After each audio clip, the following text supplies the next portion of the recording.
काष्ठा हैं ये जावेद जैसे लोग और बहुत से लोग हिंदुस्तान के मुसलमान जिनको इस देश में सब कुछ मिला है। 2 रीज़न से बताता हूँ, अभी 2 रीज़न से जिनको इस देश में सब कुछ मिला है, लेकिन वो मुस्लिम कौम जिसे किसी कारण से बहुत से लोगों को, युवाओं को यहाँ पूरा हक नहीं मिल पाया है, नौकरी नहीं मिल पाई है, कामयाब नहीं हो पाए, इसी तरह बहुत से हिंदू भी नहीं हो पाए। That I don't mean to say कि मुस्लिम ही नहीं हो पाए। ये उन लोगों को भड़काते हैं अपने एसी रूम्स में, अपने 7 स्टार हाउसेज में बैठ के। ये इन लोगों का कैरेक्टर है। मैं आप लोगों को एक बात बताऊं कि बीजेपी, आप लोग सरप्राइज फील करेंगे इस बात से, बहुत से, BJP is the most tolerant political party of the world globally, ever most tolerant party of the world. देश की तो छोड़िए, and I will tell you why. एक पॉलिटिकल पार्टी, एक पॉलिटिकल विचारधारा जो 40, 50, 60 साल से लगी हुई हो सत्ता के लिए, पॉलिटिकल जगह बनाने के लिए, देश में पॉलिटिकल स्पेस बनाने के लिए, और एक कौम, एक जमात, एक वर्ग उसे उतने ही 60 साल से कोस रहा हो, उनके नेताओं के मरने पर खुशी मना रहा हो, उन्हें गालियां दे रहा हो, उनके पतन की दुआ कर रहा हो, उनके खिलाफ फतवे दे रहा हो और उन्हें सत्ता में आने से रोक रहा हो। 60-70 साल से यही चल रहा है, रोक रहा हो। और वो पॉलिटिकल पार्टी अपने दम पर लड़ते लड़ते बिना किसी सेटलमेंट के पावर में उस कंट्री में आ जाए, उसका निज़ाम साबित इस्टेब्लिश हो जाए, उसका झंडा इस्टेब्लिश हो जाए, और उसका प्रधानमंत्री लाल किले पे खड़े होकर कहे कि मेरे 135 करोड़ हिंदुस्तानियों, उसका प्रधानमंत्री अगर गैस सिलेंडर बांटे तो हिंदू और मुसलमान ना देखे, उसका प्रधानमंत्री अगर स्कॉलरशिप बांटे और उसका हिंदू मुसलमान का फ़र्क ना देखे, उसका प्रधानमंत्री पीएम आवास योजना में मकान बांटे और हिंदू मुसलमान का फ़र्क नहीं देखे, तो वो विचारधारा और वो प्रधानमंत्री इस दुनिया का सबसे टॉलरेंट आदमी है।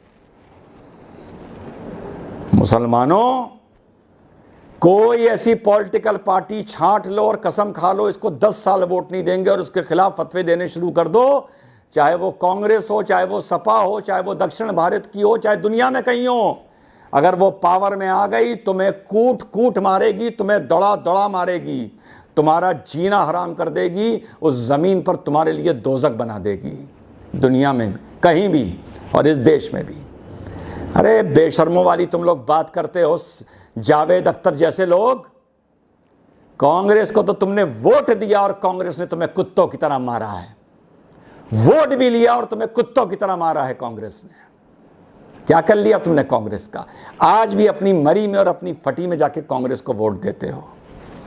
यही पॉलिटिकल पार्टियों को तुम वोट देना बंद कर दो तो तुमको एहसास होगा कि भाजपा क्या है, नरेंद्र मोदी क्या है और योगी क्या है और अमित शाह क्या है। कभी इस नजरिए से देख के सोचना, अगर मैं किसी पॉलिटिकल पार्टी का मान लो हेड होता, क्योंकि मैं अपने एग्जाम्पल दे के बात कर रहा हूं, यहां इसी बैकड्रॉप में बात हो रही है, मान लो मैं ऋषि कुमार सिंह होता, भाजपा का नेता होता, प्रधानमंत्री के पद तक पहुंच जाता और तुमने मेरे पॉलिटिकल गॉड फादर्स को गालियां दी होती, उन्हें कोसा होता, उनके मरने की दुआएं की होती, उनके हारने की दुआएं की होती, और मैं 15 अगस्त को लाल किले पर पहुंच जाता, तो मैं उस नेचर का आदमी हूं, वहां खड़े हो के बोलता मेरे 115 करोड़ हिंदुस्तानियों, और जो कहता कि आपने 135 क्यों नहीं कहा, मैं कहता चल हट, मेरी मर्जी, I am the prime minister without their vote, I am the prime minister without their vote तो एक अलग मैटर है, ये तो डेमोक्रेटिक राइट है, आप प्राइम मिनिस्टर को वोट ना दें।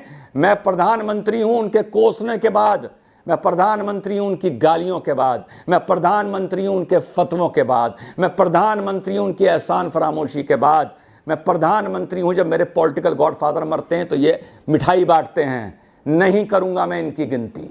मैं लाल किले पे खड़े होकर ये बोलता, और अगर मुस्लिम वर्ल्ड मुझसे पूछता ह्यूमन राइट की दुहाई देते हुए कि ये आप क्या बोल रहे हैं, तो मैं उस मुस्लिम वर्ल्ड से बोलता अपनी मोनार्की संभालो, तुम्हारी यहाँ तो तुम्हें कोई एक ज़ुबान भी खोल दे तो तुम उसकी ज़ुबान खींच लेते हो, उसके बच्चों के जूते बना देते हो हम खालू धेड़ के। तो मुझे ह्यूमन राइट ना सिखाओ, मुझे पता है मुझे क्या बोलना है। लाल किले पे खड़े होके एहसान फरामोश को ये एहसास कराना बहुत ज़रूरी होता है कि वो एहसान फरामोशी कर रहा है।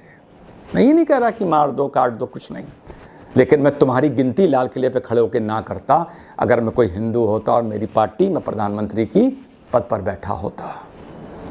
तुम्हारे लोग का क्या कैरेक्टर रह गया है। तुम आरएसएस को तालिबान बोल रहे हो, तुम इन फ्रिंज एलिमेंट्स को तालिबान बोल रहे हो। तुम लोगों की ऐसी हालत हो गई है कि अगर एक कुत्ता किसी रैली में मोदी को काट ले तो तुम लोग उस कुत्ते को मस्जिद में लाओगे, उसे हार पहनाओगे, शाल पहनाओगे, उसे मटन बिरयानी खिलाओगे और कहोगे बहुत ही जन्नती कुत्ता है। ये वही कुत्ता है जो सूरह कैफ में अल्लाह ताला ने जिक्र किया था। तुम ये कहोगे। तुम लोग को पता है कैसा मुस्लिम लीडर चाहिए? तुम लोग की जो डेप्थ है सोचने की, और ये पढ़े लिखे मुसलमान की बात कर रहा हूं, अब्दुल पंचर वाले की नहीं कर रहा। तुम लोग की डेप्थ पता है क्या है? तुम लोगों का भी मैं एक एग्जाम्पल देता हूं। तुम लोग क्या सुनना चाहते हो? अरे काम कर, करेक्टर में आने दे, नीचे से जाके जरा नमाज की टोपी लेके आ, टोपी लेके आ। पढ़े लिखे मुसलमान हो, तुम लोगों को पता है क्या चाहिए? तुम लोगों का मैं 1 महीने में मामू बना सकता हूं, पोपट। तुम लोग पता है कैसा नेता चाहते हो? सुनो, करेक्टर में आ गया हूं, अब तुम लोगों को सुनाता हूं तुम्हारी मेंटल आईक्यू क्या है। जलसा हो रहा है और मेरे हाथ में माइक है, ठीक है? अब मेरा भाषण सुनो। नरेंद्र मोदी सुन ले, इम्तिहान न ले मुसलमान की सब्र का। हमारी औरतें पत्थर उठाएंगी, हमारे बच्चे पत्थर उठाएंगे और तेरे गुरूर का आईना चुकना चूर कर देंगे नरेंद्र मोदी। मुसलमान कहेगा वाह वाह, क्या लीडर है, क्या लीडर है, हमारा इम्तिहान ना ले मोदी। इस देश में, भारत में तुझे छुपने की जगह नहीं मिलेगी मोदी। ये हिंदुस्तान हमारे बाप का है, बाप का है, बाप का है, बाप का है, बाप का है। तुम लोगों का आईक्यू लेवल इतना ही है। हाँ कहोगे वाह क्या नेता मिला है कौम को यार, क्या तकरीर करता है, क्या बोलता है। अरे बहुत पढ़ा लिखा है भाई, वकील है, डॉक्टरेट है, बड़े अच्छे खानदान का है, पता है तुम लोगों को, बड़े अच्छे खानदान का है। क्या तकरीर कर रहा है यार, मजा आ गया। माशाल्लाह, चेहरा देखो, माशाल्लाह क्या नूर है, शहजादा लग रहा है, शहजादा। ये है तुम्हारी पॉलिटिकल औकात जो मैंने आज तुम लोगों को बताई है। इसके आगे तुम नेता में कुछ जाहिलों ढूंढते ही नहीं हो। जय हिंद, वंदे मातरम, खुदा हाफिज। समझ गए हो?